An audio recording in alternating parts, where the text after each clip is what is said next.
Hello. Shivaraju, ಹೇಗಿದೆಯಪ್ಪ? ನಾನು ಚೆನ್ನಾಗಿದ್ದೀನಿ ಮಾವಯ್ಯ, ನೀವು ಹೇಗಿದ್ದೀರಾ? ನಾನು ಚೆನ್ನಾಗಿದ್ದೀನಪ್ಪ. ಅತ್ತೆ ಜ್ಯೋತಿ ಎಲ್ಲರೂ ಆರಾಮಾಗಿದ್ದಾರಾ? ಅವರು ಚೆನ್ನಾಗಿದ್ದಾರಪ್ಪ. ಜ್ಯೋತಿ ಇಲ್ಲಿಗೆ ಬಂದಮೇಲೆ ಸ್ವಲ್ಪ ಪರವಾಗಿಲ್ಲ, ವಾತಾವರಣ ಬದಲಾದ್ಮೇಲೆ ಸ್ವಲ್ಪ ಸುಧಾರಿಸಿದಾಳೆ. ಆದರೆ ಏನೋ ಅಪ್ಪ, ಯಾರ ಜೊತೆನೂ ಸರಿಯಾಗಿ ಮಾತಾಡ್ತಿಲ್ಲ.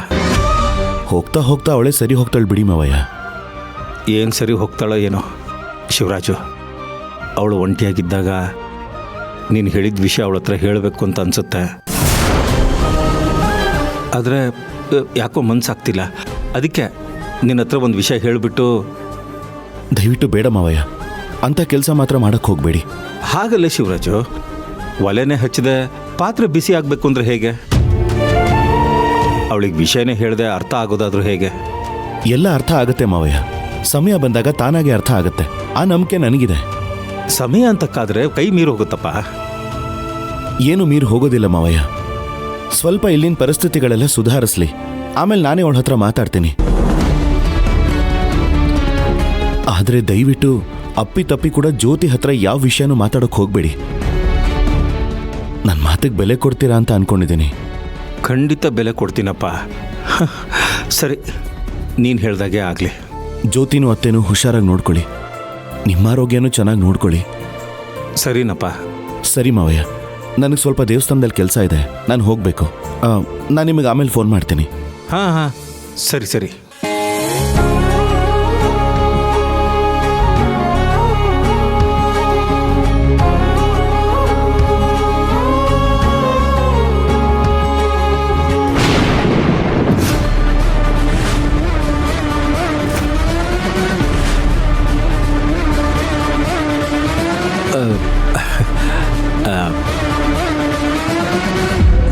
ಜ್ಯೋತಿ, ಏನಮ್ಮ ಹಾಗೆ ನೋಡ್ತಿದ್ಯಾ?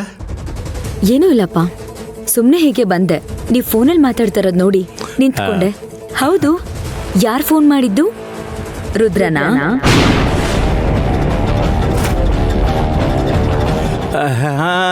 ರುದ್ರನೇ. ಮತ್ತೆ ಏನಂತೆ? ಅದು ಹಾ, ಮತ್ತೆ ನೀರು ಬಿಡ್ಬೇಕಂತ? ಅಪ್ಪ, ನೀನು ನನ್ನ ಸಮಾಧಾನಕ್ಕೆ ಇಲ್ಲಿ ಕರ್ಕೊಂಡ್ ಬಂದ ಅಥವಾ ಬೇರೆ ಯಾರಾದ್ರೂ ಹೇಳಿದ್ರು ಅಂತ ಕರ್ಕೊಂಡ್ ಬಂದ?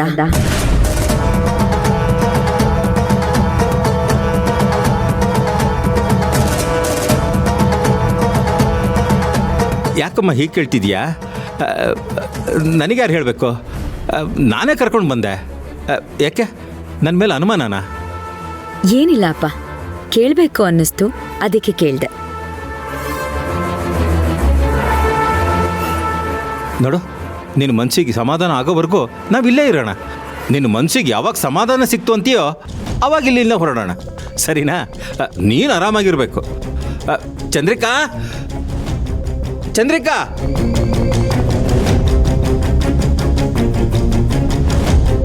ಅಪ್ಪ, ನನ್ನ ಹತ್ರನೇ ಕಣ್ಣ ಮುಚ್ಚಾಲೆ ಆಟ ಆಡ್ತಾ ಇದ್ಯಾ? ನೀನ್ ಯಾರ ಜೊತೆ ಮಾತಾಡ್ತಿದ್ದೆ ಅಂತ ನನಗೆ ಗೊತ್ತಿಲ್ಲ ಅನ್ಕೊಂಡಿದ್ಯಾ? ಒಂದು ತಿಳ್ಕೊ ಅಪ್ಪ, ನೀನ್ ಎಷ್ಟೇ ಪ್ರಯತ್ನ ಪಟ್ರೂ ನಿನ್ನ ಆಸೆ ಈಡೇರಲ್ಲ.